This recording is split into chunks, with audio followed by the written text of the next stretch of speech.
নমস্কাৰ বন্ধুসকল, আশা কৰোঁ সকলোৰে ভাল, মোৰো ভালেই। আৰু ভাতৰ কাঁহীখন লগত বহি আছোঁ, কিন্তু ভাত খোৱা নাই, কাৰণ গাঁঠি লাগিব পাৰে দেই মোৰ। সেইটো কাৰণে সেই ভয়তে মোৰ সেইদিনাখনৰ পৰা মানে বিৰাট ভয় লাগি আছে। যেতিয়া কৈছে খাই লৈ পেলাই গাঁঠি লাগিব, হয়ো মানে গাঁঠি লাগিলে আজিকালি বহুত ঘটনা শুনো যে গাঁঠি লাগি কিবা হৈছে। মই যদি এনেকৈ ভিডিঅ' কৰি থাকোঁতে গাঁঠি লাগি যায় কি হ'ব, মানে মই সেই ভাবিয়েই মই ভাবিছোঁ মানে খাই কথা নকওঁ আৰু দেই, এইটোৱে ভাল নহয়। আৰু মানে তেনেকেই কিছুমান কথা যিবিলাক আমাৰ আলোচনা হয়, আমি যেনেকৈ আগতে ডাইনিং টেবুলত বহি কথা পাতিছিলোঁ, সেইটোৱে যেতিয়া ডাইনিং টেবুলত বহি এনেকৈ কথা পাতিছিলোঁ, আমাৰ ঘৰত মানে গোটেইবোৰ সকলোৱে অহালৈকে আমি বাট চাই থাকোঁ। আৰু আজিকালি ব্যস্ততাৰ কাৰণে মানে এইটো হৈ নুঠে যে অকলে অকলে খাব লাগে, আৰু অকলে অকলে খালে সেই মানে সিটো নাপায়, যিটো মানে সকলোৰে লগত বহি আৰু সকলোৰে সমাজত এখন খালে ভাল লাগে ন। আৰু যিটো ঘৰুৱা পৰিৱেশ সেইটোও ভাল হয় বুলি কয়। যি কি নহওক, আৰু একেলগে বহি যেতিয়া আমাক নিমন্ত্ৰণী কৰে, তেতিয়াও আমি নিমন্ত্ৰণবিলাক খাবৰ কাৰণে ভাল লাগে। কিয়, আমি তাতে নিজৰ মানুহ বা আপোন মানুহ বা চিনাকি মানুহ তেনেকুৱাবোৰক লগ পাওঁ, আৰু লগ পালে আমাৰ মনৰ ইটো কথা, সৰু সুৰা কথা পাতিলেও আমাৰ মনটো যে মানে বহুত পাতল পাতল লাগে। কোনো হয়তো ৰিজাল্ট নাই, আমি কোনো মানে ডাঙৰ কামো কৰিব নাযাওঁ, কিন্তু আমাৰ মনটো মেইন, মানে মনটো যিমানখিনিলৈকে আমাৰ শান্তিত থাকে, আমাৰ গাটো সিমানখিনি ভাল লাগে। ভালকৈ হাঁহিলে যেনেকৈ মনটো ভাল লাগে, আজি বহুত হাঁহিলোঁ, ভাল ভাল কথা ক'লে আমাৰ যেনেকৈ মানে মনটো বহুতখিনি ভাল লাগে নহয়।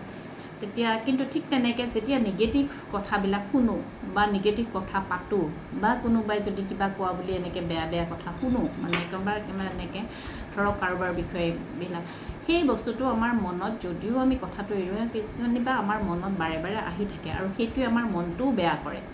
সেইটো কাৰণে মই ভাবোঁ পৰিৱেশটো আমি নিশ্চয় ভাল কৰিব লাগে।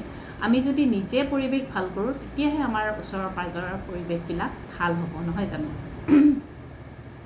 এতিয়া সেইটো কাৰণে ভাবিছোঁ, ভাল এটা মন ভাল ৰাখিবৰ কাৰণে ভালকৈ খোৱাখিনিও ভালকৈ খাব লাগিব। যেতিয়া আমি মনটো অশান্তি কৰি খাওঁ, তেতিয়াও আমাৰ কিজানি মানে মনটো বেয়া লাগি থাকে, যে এলাহ কৰিলেও আৰু আমাৰ মনটো সেই নহয়, এলাহ গুচাই পেলাই আমি কিজানি অলপমান নিজৰ মতেৰে ভালকৈ খোৱাটো দৰকাৰ বুলি মই ভাবোঁ, হয়নে নহয় কওকচোন? ঠিক আছে, আজি মই কি বনালোঁ তাকে দেখাওঁ ৰ'ব।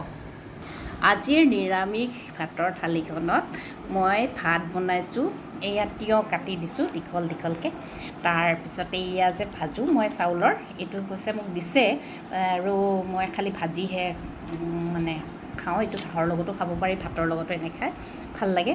পটল ভাজিছোঁ, আলু পিটিকা নহ'লেতো নহয়েই। তাৰপিছত এইপিনে বনাইছোঁ ছজনা আলু আৰু বিলাহী, আৰু এয়া বনাইছোঁ মচুৰৰ দালি, আলু পিটিকা আৰু নেমু টেঙা খাই ভাল পায়নে? মই কিন্তু খুব ভাল পাওঁ। আৰু তাৰ লগত এয়া বনাইছোঁ, কিন্তু আজি বনোৱা নাই, এইটো কালিৰ মই বইল খিচিৰি। এইটো দালি আৰু মুগৰ দালি আৰু জহা চাউল বইল কৰিছিল, অকণমান ৰখি গৈছে, তাকে লৈছোঁ। মানে এইখিনি খাম আগতে, তাৰপিছত ভাত খাম, এনেকৈ ভাবিছোঁ। আৰু কেনে লাগিল বাৰু মোৰ মানে থালিখন, ভেজ থালি? যদি ভাল লাগিছে প্লিজ কমেণ্ট কৰিব, ভাল লাগে কমেণ্ট কৰিলে, ধন্যবাদ।